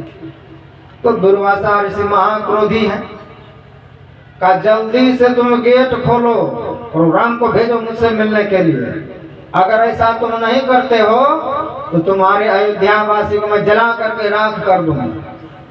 तो लक्ष्मण जी परेशान है कि दुर्वासा ऋषि है, अगर हम ऐसा नहीं किए तो अयोध्या वासी को जला देंगे, अब मेरे रहते अयोध्या वासी जलेंगे तो प्रभु को बहुत दुख होगा, इसलिए बेहतर है कि मैं ही मर जाता। दुर्वासा ऋषि कहा ठहरिए, जैसे गेट खोला तो विकराल रूप देखा काल का, काल को जो देख ले फिर वो किसी को दिखाई नहीं देता, उसको भी जाना पड़ता है। लक्ष्मण जी ने काल का विकराल रूप देखा, काल तुरंत अंतर्धान हो गए कि हे राम, ये क्या गलती कर दी आपके भाई ने। तो अंतर्धान जैसे हुए, राम जी ने लखन को जब देखा तो वह बड़े शोकित हो गया कि मेरा वचन दिया हुआ है कि जो कोई देखेगा बातचीत करते उसको मैं मृत्यु दंड दूंगा। लक्ष्मण तूने ये क्या किया? कई दिन तक भगवान खाए पिए नहीं, कि लक्ष्मण जैसे भाई को कैसे मौत दूं? इसने तो कोई गलती नहीं किया, सिर्फ वचन को टाला। तो हनुमान जी महाराज कहते हैं, प्रभु आपका अगर वचन असत्य हो जाएगा तो फिर क्या रहेगा धरती? आपका वचन अगर झूठा हो जाएगा तो धर्म ही समाप्त हो जाएगा, क्योंकि आपने वचन दिए हैं। आप लक्ष्मण जी को मरवा नहीं सकते, ना फांसी दे सकते, ना सूली दे सकते, उसको त्याग दीजिए। क्योंकि लक्ष्मण आपके बिना एक दिन भी जीवित नहीं रह सकता है। क्योंकि जब वो पलना में रहते थे बचपन में, तो अलग पलना में लक्ष्मण नहीं रहे। उस समय रोने लगते थे तो राम जी के पलना में लक्ष्मण को देते थे, वो राम जी का अंगूठा चूस करके बड़ा। उन्हीं के साथ वो पढ़े लिखे, उन्हीं के साथ उनका विवाह हुआ, उन्हीं के साथ वो वनवास गए, उन्हीं के साथ राजगद्दी का सुख मौज हुआ।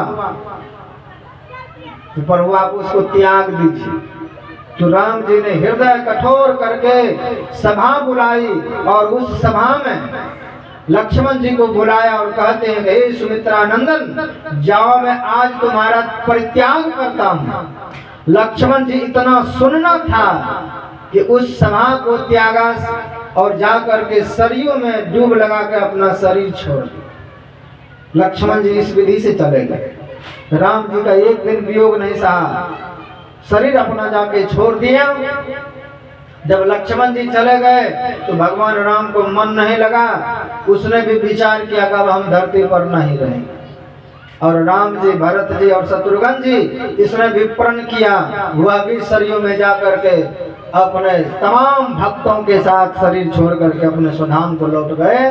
तो संसार में जो भी उस परमात्मा से अलग हुआ है उसको मरना पड़ेगा हर हालत में। चाहे आप देवता बन जाइए, कि राम बनिए, कि कृष्ण बनिए, कि 24 अवतार बनिए, अपने स्वरूप में जब तक लौट नहीं जाते हैं तब तक ये आवागमन का चक्र पड़ा रहेगा। इसके लिए क्या करना पड़ेगा? इसके लिए अगर आपको जिंदा रहना, अगर आपको बचे रहना है तो अपने काल को मारना पड़ेगा। जैसे खेती करते हैं, यहाँ पर सरसों बोए हुए हैं, और सरसों में जब बहुत कीड़ा लग जाता है नच्चा, तो फिर क्या करते हैं? स्प्रे करते हैं। नहीं करे तो एक भी सरसों होगा। जो कुछ भी फसल लगाते हैं, फसल को बचाना है तो कीड़ा को मारना पड़े, यही होगा। अब फसल नहीं बचेगा तो हम लोग मर जाएंगे, खाएंगे क्या? इसलिए उस कीड़ा को मारना पड़ता है कि उसको मारेंगे तो फसल बचेगा, फसल बचेगा तो हम लोग जिंदा रहेंगे। तो अपने को जिंदा रखने के लिए लाखों लाख जीव को आप मारते हैं तब आप जिंदा है। ऐसा नहीं समझिएगा हम मांस मछली नहीं खाते हैं तो जीव का मृत्यु नहीं हो रहा है, हिंसा नहीं हो रहा है। आप जी रहे हैं, इसके लिए आप लाखों जीव को मरना पड़ रहा है। एक थाली भोजन जो आ रहा है आपके सामने, लाखों जीव मरा है तब आ रहा है। कितना मरा है? एक एक गोभी को उगाने में कितना बार स्प्रे होगा, मकई में कीड़ा लगता है कितना बार स्प्रे होगा। तो निर्दोष भोजन कुछ भी नहीं है, उसमें बहुत पाप हुआ है, बहुते मरे हैं तब आपको खाना मिल रहा है। तो जीवन में पाप हो ही रहा है। तो हमको अगर जीना है तो उसको मरना पड़ेगा, यही करते हैं। ठीक उसी तरह आप अगर विजय होना चाहते हैं तो आपके जो शत्रु हैं उन शत्रुओं को मारना पड़े। शत्रु कौन है? हम लोग पाठ में सुन रहे, महा अजय संसार रिपु। ये संसार जो है महा अजय है, इसको जीतना खेल नहीं है। हम इसको सहज में जीत लेंगे। का महा अजय संसार रिपु जीत सकै सो वीर, जाके असरथ होई सो सुनहु सखा मत दे।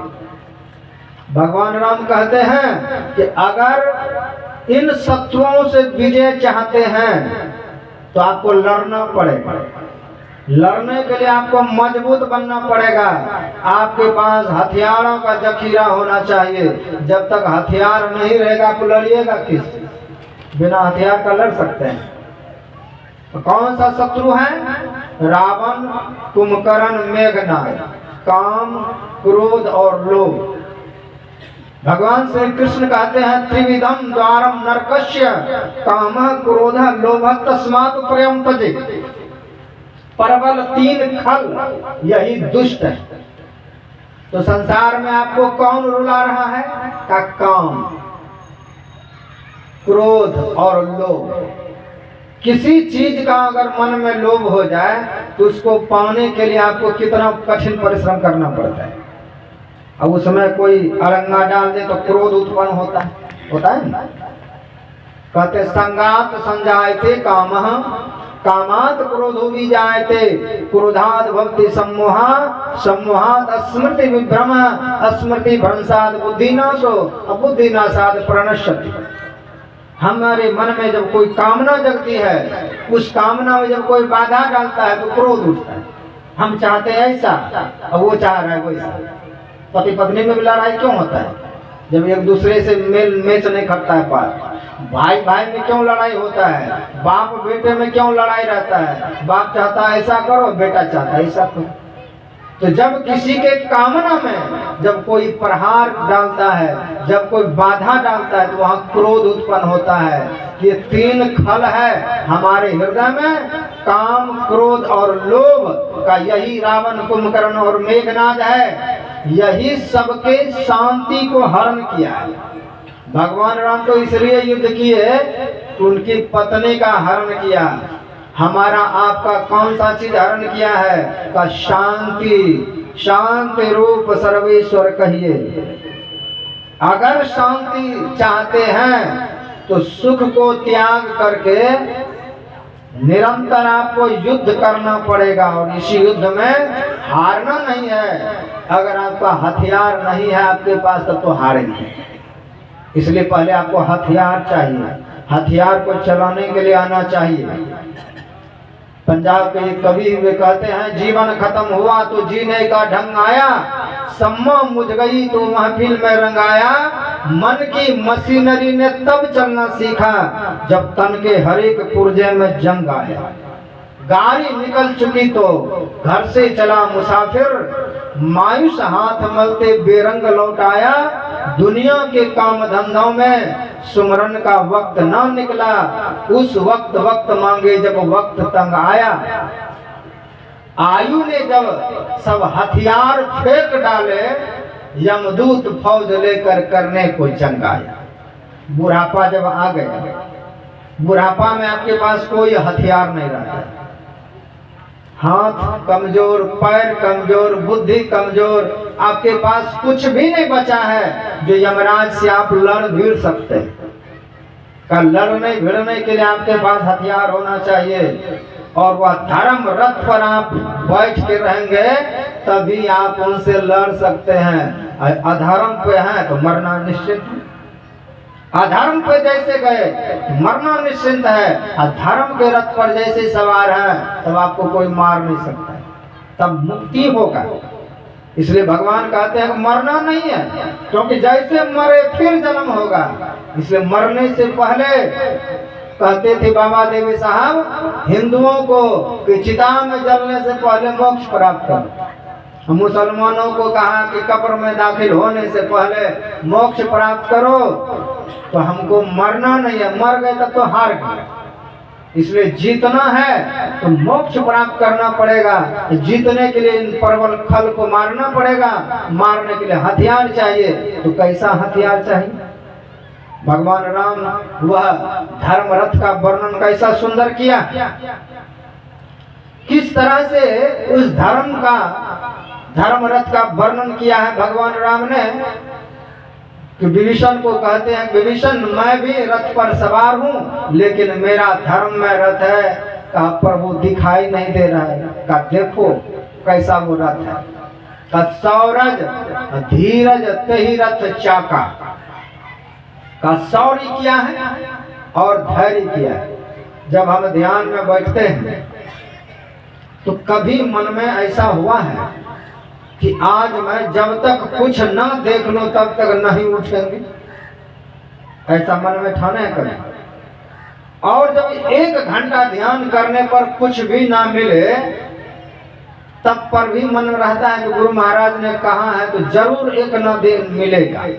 इसका नाम धैर्य है। कुछ मिले ना मिले बिल्कुल तंदुरुस्ती से बैठ करके ध्यान कीजिए, बल पूर्वक ध्यान कीजिए। आप बैठ करके सीधा बैठिए, उत्साह मन में रखिए कि हमको ध्यान में रोज बैठना है। अब कुछ मिले ना मिले गुरु महाराज की आज्ञा में रहना है। ये धैर्य कि 20 बरस हो गए अभी तक कुछ मिला नहीं, क्या छोड़ दें ध्यान? लोग तो यही करते हैं, कुछ नहीं होता है। रोज ध्यान करता हूँ बाबा, कहाँ कुछ दिखाई दे रहा है? यही होता है ना, कुछ भी नहीं दिखाई दे रहा है। का इस धैर्य पे अधीर मत हो, धैर्य रखे। एक तो ये परिभाषा हुआ। दूसरा, घर में परिवार में कुछ अनहोनी हो जाए तो उस समय धैर्य बना करके रखे। नहीं तो लोग करते हैं क्या कि गुरु महाराज के रहते हुए मेरे घर में ऐसा हो जाएगा, मैं क्यों तुमको धूप दूंगा, क्यों अगरबत्ती दूंगा, क्यों पूजा करूंगा जब तुम्हारे रहते घर में हो गया? तो होता है ना। तो गुरु महाराज का पूजन करते हुए भी मेरे घर में ये कैसे हो गए? तो हम बहुत बड़ा भक्त नहीं है। बहुत बड़ा भक्त कौन थे? पांडव लोग। पांडव के बारे में आया है कि यत्र धर्म सुतो राजा, कुंती माता का पहला बेटा साक्षात धर्मराज था, दूसरा नहीं था, धर्मवान नहीं था, धर्मराज ही था। आपका बेटा धर्म कर्म करे वो बात अलग है, लेकिन वो साक्षात धर्मराज था। का यत्र धर्म सुतो राजा गदा पानिर विक्रोधरः, दूसरा बेटा गदाधारी जिसको 10,000 हाथियों का बल। गदा पानी विक्रोधरः कृष्णो स्त्री, और द्रौपदी जैसी जिसकी बहू थी, पुतहू माता कुंती को द्रौपदी जैसी वो कम थी किसी से। एक बार के हे गोविंद वो सामने प्रकट हो जाए, इतना मंत्र जाप में शक्ति थी, इतना मंत्र उसका सिद्ध था कि जब जीवन में कष्ट आया भगवान कृष्ण को याद किया, वो प्रकट होकर के उसका काम पूरा किया, क्योंकि मंत्र सिद्ध उनकी बहू थी जिसको मंत्र सिद्ध था। भगवान को जब पुकारा तब वो प्रकट हुए। का बहू कितना सुंदर है, सुशील है, महान भक्तिन है। अर्जुन जैसे गांडीव धारी जिनके पुत्र हैं, नकुल जैसे महान ज्ञानी हैं, और सहदेव जैसे महान ज्योतिषाचार्य। पांचों बेटा पांचों गुण में पारंगत, बहू महान। रिश्तेदार कौन है? सुहृद कृष्ण का, जिसका रिश्तेदार भगवान कृष्ण है। हमारा तो कोई नहीं, हम तो सिर्फ उसके फोटो में एक बार ओम जय जगदीश हरे कह देते हैं, बस काम खत्म। उसका रिश्तेदारी था। ततो विपत का, उसको भी विपत्ति हुई। उन द्रौपदी के 5 पुत्र जो 5 भाइयों से जन्म लिया था, द्रौपदी के पास 5 बेटा थे। 5 बेटा को अश्वत्थामा ने मार दिया था, उसको निपुत्र बना दिया था। फिर भी भगवान कृष्ण को कभी नहीं कहा कि हे गोविंद तुम्हारे रहते मेरा 5 बेटा मारा गया, तो मैं तुम्हारा भजन कैसे करूं, किस लिए करूं? आपका थोड़ा सा गाय गोरू मर जाए, कितने सत्संगी बेकार है गुरु महाराज, तो इतना भजन किए फिर भी मेरे साथ ये हो गया। कुछ भी हो जाए, कोई मर जाए, कोई जन्म ले, जो कुछ हो जाए, धैर्य को नहीं खोना है और उसके कारण से भजन को नहीं छोड़ना है, भजन को पकड़े रहना है। इसलिए सौरज धीरज ये चक्का है, ये दोनों जब मजबूत रहेगा आपके भीतर में, तो चाहे जब हो जैसे हो, हम भजन करते रहेंगे अनवरत रूप से, पीछे नहीं लौटेंगे। दो चक्का सौरज धीरज दही रथ चाका, सत्यशील दृढ़ ध्वजा पताका। का सत्य के डंडे में पंचशील का पताका लहरता रहे। गांव में कोई व्यक्ति अगर अच्छा है, अच्छाई है, सत्य है, सत्संगी है, सदाचारी है, तो लोग कहते हैं देखो वो व्यक्ति जा रहा है, बहुत अच्छे हैं मेरा गाँव, उसमें सदाचार झलक रहा है कि बहुत अच्छे लोग हैं, ये झूठ नहीं बोलते हैं। अब कोई चोर उचक्के हैं, कह रहे उससे बात भी मत करना, बड़े चोर उचक्के हैं। तो सत्य और शील का ध्वजा पताका आप में दिख रहा है, ये बहुत अच्छे लोग हैं। प्रत्येक व्यक्ति में ऐसा स्वभाव बना रहता है। सत्यशील दृढ़ ध्वजा पताका का ये ध्वजा हो गया, पताका हो गया, और क्या होना चाहिए? का घोड़ा। घोड़ा कैसा है? कहा घोड़ा कौन सा हो? बल विवेक दम परहित घोड़े, क्षमा कृपा समता रज जोड़े का 3 तरह का घोड़ा होना चाहिए। आपके भीतर कैसा? बल विवेक। ये विवेक, किसी के पास बल है तो विवेक नहीं, खूब शरीर बल है तो दूसरे के साथ लड़ाई झगड़ा करते फिरता है, खूब पैसा का बल है तो दूसरे को केस में फंसा देता है, यही काम होता है। किसी के पास बल है पद का तो दूसरे से बदला लेने में अपना समय बर्बाद कर देता है। का बल के साथ विवेक होना चाहिए। विवेक रूपी बल होगा तो आप पद का, शरीर के बल का, पैसे के बल का, जप के बल का, जमीन के बल का, जो भी बल है आपके पास उसका सदुपयोग करेंगे, नहीं तो दारू गांजा में बर्बाद करेंगे, उसको दान धर्म में लगाएंगे, नहीं तो कहा वेश्या वैद वकील। अधिकतर धन बर्बाद किस में होता है? वेश्यागिरी में। पाप करेंगे, शरीर में रोग होगा डॉक्टरों के यहाँ, और केस मुकदमा लड़ते लड़ते वकीलों को पैसा देते देते का 3 चीज में धन बर्बाद होता है। अगर धन में गया, धर्म में चला गया तो प्रथम गति में गया। इसलिए धन को प्रथम गति में लगाते रहेंगे तो तीनों डरता रहेगा, तीनों में आपका पैसा बर्बाद नहीं होगा। इसलिए धर्मवान बन करके संसार में जीना चाहिए, धर्म से लग करके हमारा जीवन होना चाहिए। इसलिए पहला जो घोड़ा है बल विवेक, दूसरा घोड़ा है दम। हमारा जो इंद्रियां है यह बहिर्मुखी का, अपने इंद्रियों को साधन से बल लगा करके अंतर्मुखी रखना, भजन में लगाना, ये दम कहलाता है। ये दम दूसरा घोड़ा है। परहित, परहित रत बस जिनके मन माही, परहित बस जिनके मन माही का दूसरे का हित करना। रामचरितमानस में देखिए, ये जो गिद्धराज है जटायु, इसने मात्र सीता जी को बचाने के लिए रावण से लड़ा। ये क्या है? वो जान रहे कि रावण हमको मार देगा, और अंततः यही हुआ कि उसका पंख काट दिया। अब पंख जब काट दिया तो एक झाड़ी में गिरा हुआ है, हे राम का रट लगा रहे कि जब तक राम जी नहीं आएंगे तब तक मैं प्राण नहीं छोड़ूंगा। राम जी आए, पूछता है तुम्हारा किसने ये दुर्दशा किया? तो कहा महाराज लंकापति रावण ने मेरी दुर्दशा की है, वही आपकी भार्या को हरण करके ले गया, उसी को बचाने के चलते ये हुआ। तो राम जी के आंखों में आंसू आ गए, उसको गोद में लिया और गोद में लेकर के कहते हैं कि आपका ये पंख जोड़ दूं? कहा नहीं प्रभु, ऐसा मत कीजिए, क्योंकि जन्म तो बहुत मिलेगा लेकिन ऐसा मृत्यु नहीं मिलेगा कि राम जी अपने गोद में रखे और मेरा प्राण चला जाए। इसलिए हमको मरने दीजिए, हमको शरीर त्यागने दीजिए आपके गोद में, मैं यही चाहता हूं। तो वो कितना बड़ा काम किया। भगवान राम कहते हैं कि आप जाइए, मैं आपको अपने पिताजी के पास भेज रहा हूं। तो कहा ये किस कारण से? मैं तो जातियों में गिद्ध हूँ, पक्षी जाति हूँ, आपके पिताजी राजा थे तो उसके पास हम कैसे जा सकते हैं?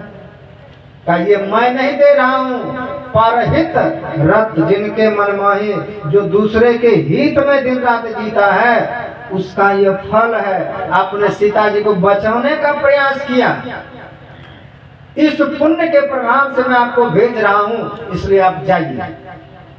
तो पिता के समान उसको आदर दिया, सम्मान दिया। और जहाँ स्वर्ग में उनके पिताजी रहते थे जटायु, तो एक उपकार के कारण राम जी ने उसको पिता के यहाँ पर भेज दिया, जिस लोक में पिता रहते थे। इसलिए ये परहित करना एक प्रकार का घोड़ा है जो आपके धर्म रूपी रथ को खींचता है। ये परहित एक घोड़ा है, एक बल है का 3 प्रकार के घोड़ा है और 3 प्रकार के उसमें लगाम, क्षमा, कृपा, समता रजु जोड़े का 3 घोड़ा 3 लगाम। क्षमा का जहां आपके पास बल है, तो जिसके पास बल है उसी को क्षमा शोभता है। दूसरा कमजोर क्या क्षमा करेगा? आपके पास बल है तो आपको किसी से गलती हो जाए तो उसको क्षमा करने का रखिए प्रयास, इसको हम क्षमा कर दें। घर में किसी से बोलने में गलती हो जाए तो बड़े हैं तो आप क्षमाशील बनिए, उसको समझाइए, बुझाइए। नहीं तो उनसे विपरीत आप बोलिएगा तो घर में टूट भंग होता है, नहीं होता है। भाई भाई में गलती हो जाए तो उसको बोल करके सुलझा लीजिए और मन ही मन उसको रखिएगा, एक दूसरे से मनमुटा होगा, घर ज्यादा नहीं टिकता है। इसलिए क्षमाशील बन के रहिए, कृपा करके रहिए, क्षमतावान बन करके रहिए, सबको एक तरह से मानने का प्रयास कीजिए। अपने घर परिवार में सबको आदर सम्मान दीजिए। तो का ये 3 प्रकार के घोड़े हैं। तो ये रथ को फिर चलाएगा कौन? गाड़ी चलाने के लिए ड्राइवर रहता है। भक्ति के बस में, प्रेम के बस में तीनों लोगों का मालिक भगवान श्री कृष्ण अर्जुन के सारथी बने। किसके कारण? सिर्फ प्रेम के कारण। और सारथी जब आगे बैठता है तो रथी उनके कंधे पर पैर रखता है। यहाँ तो स्टीयरिंग उसके हाथ में है, तो किधर जाना है, रथ को रोकना है, ये इशारा वो पैर से भगवान कृष्ण के कंधे पर अर्जुन दोनों पैर रखे हैं। और जब मोटा उंगली से कान में सटाते हैं बायां में, यानी बायां रथ घुमाना है, दायां में तो दायां, दोनों में तो रोकना है, ये संकेत होता है। बताइए, वो भगवान प्रेम के बस में होकर के उनका सारथी बना। भगवान के कंधे पर अर्जुन के दोनों पैर हैं, वहीं से इशारा से रथ हाँकते हैं, रोकते हैं, इधर उधर लेकर के जाते हैं। तो भगवान प्रेम के कारण सारथी बना ना। तो कहा यहाँ इस धर्म में रथ पर सारथी कौन होगा? का इस भजन सारथी सुजाना, का ईश्वर का भजन आपका सारथी होगा, जो इस जीवन रूपी रथ को खींच करके ले जाएगा। यहाँ अगर सर्विकार है, काम क्रोध लोभ मोह अहंकार है, तब आपका जीवन रूपी रथ किधर जाएगा? कहाँ भटकते फिरेंगे? का इसलिए हृदय में हरि भक्ति को रखिए। हृदय में परमात्मा की भक्ति है तो आपका जीवन रूपी रथ सही रास्ते पर जाएगा। इस भजन सारथी सुजाना। तो कहते हैं उसके बाद कैसा चाहिए हथियार? का आपके पास जब कोई तीर मारे, तलवार मारे, तो वीरति चर्म संतोष कृपाना। का चर्म जो है वैराग, भक्तों में वैराग होना चाहिए। वैराग पूर्वक भजन करेंगे तो वैराग क्या करता है? कोई आपको ऑफर कर दिया काम का, लोभ का, लालच का, कि तुमको मैं इतना पैसा देता हूं, तुम ये मेरा काम कर दो। मुसलमानों में ये ऑफर फ्री चलता है कि 5 लाख देता हूं, जहां 10 लाख आदमी हो जाके फट जाओ, तुमको जन्नत मिलेगा। वो करता है कि नहीं? अभी मोदी राज में शांत है, नहीं तो जगह जगह फटता था। वहां पर उस स्टेशन पर बम फटा, वहां फटा, उधर फटा। तो ये पैसे से होता, पैसा दिया और भीड़ आबादी में जा करके फट गया, मर गया, उसको जन्नत मिल गया, घर वाले को 5 लाख मिल गए। तो ये होता है। तो वैराग है आपके भीतर में, तो लालच में आके कोई गलत काम नहीं करेंगे। इसलिए का विरति चर्म, आप पर काम का बाण नहीं चलेगा, क्रोध का बाण नहीं चलेगा, लोभ का बाण नहीं चलेगा। विरति चर्म, अगर चर्म जो है वो ढीला सिला वैराग है तो का संतोष कृपाना, संतोष रूपी तलवार से हम काट देंगे। संतोष है, नहीं चाहिए हमको ऑफर। इसलिए बड़े बड़े नौकरी कर रहे हैं, अब घूस लेते हुए पकड़ लेता है, नौकरी खत्म, लालच में गया। आप भजन कर रहे हैं और लालच में कहीं काम सेवन कर लिए, कभी क्रोध के कारण गिर गए, कभी लालच के कारण गिर गए, आपका भजन खत्म। इसलिए संतोष कृपाना, संतोष रूपी तलवार आपके चाहिए जीवन में। तो का सब तरफ से दान, फरस, बुद्धि, शक्ति, प्रचंडा। दान जो है ये फरसा का काम करता है। आपने कई बार सुना होगा कि राजा श्वेत ब्रह्मलोक में गया, अपना मुर्दा खा करके जीता। जब उसने स्वर्ण का दान किया अगस्त ऋषि को, वो लुप्त हो गया। का दान फरसा का काम किया, उसका वो जो दुख था मुर्दा खाने वाला वो कट गया। तो थोड़ा थोड़ा दान रोज होना चाहिए। अन्न दान, धन दान, समय दान, अपने लिए दान। यहाँ जो बैठे हैं अपने लिए दान है समय का।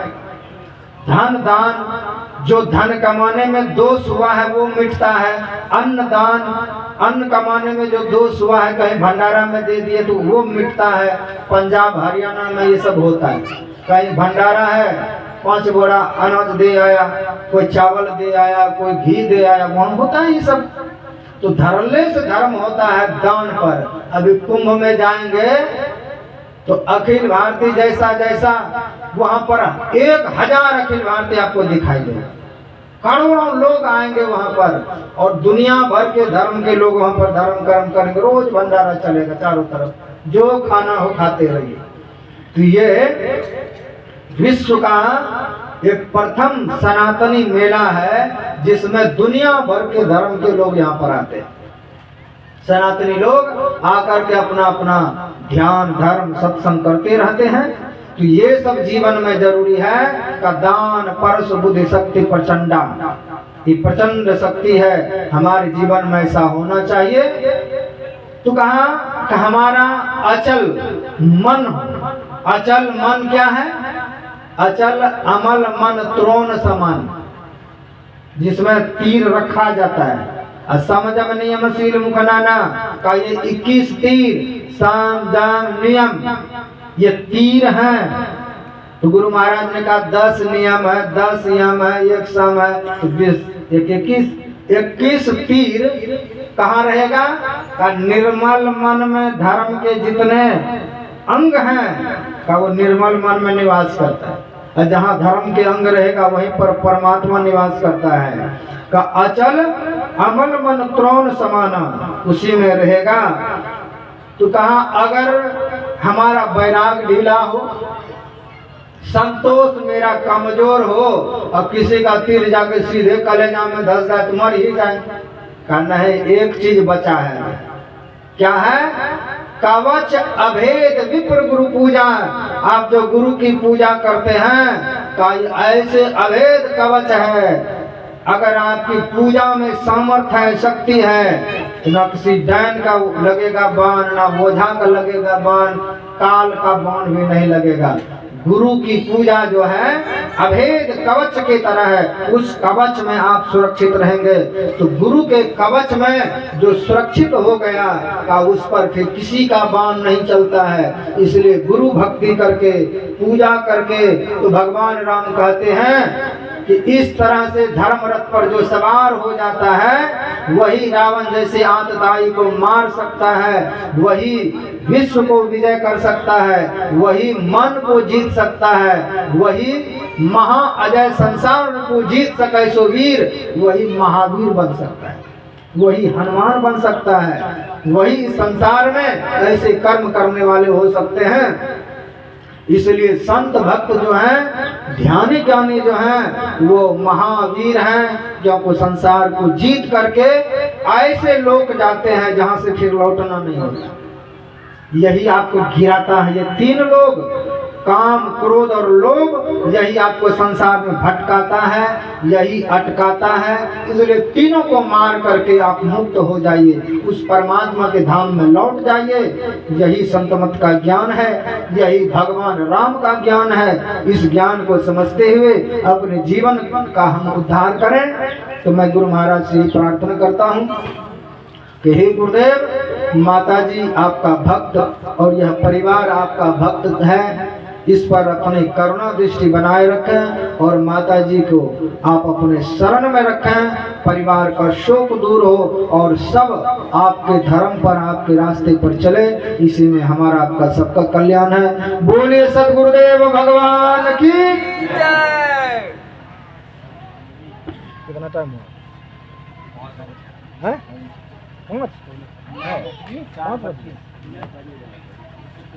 4:30 है।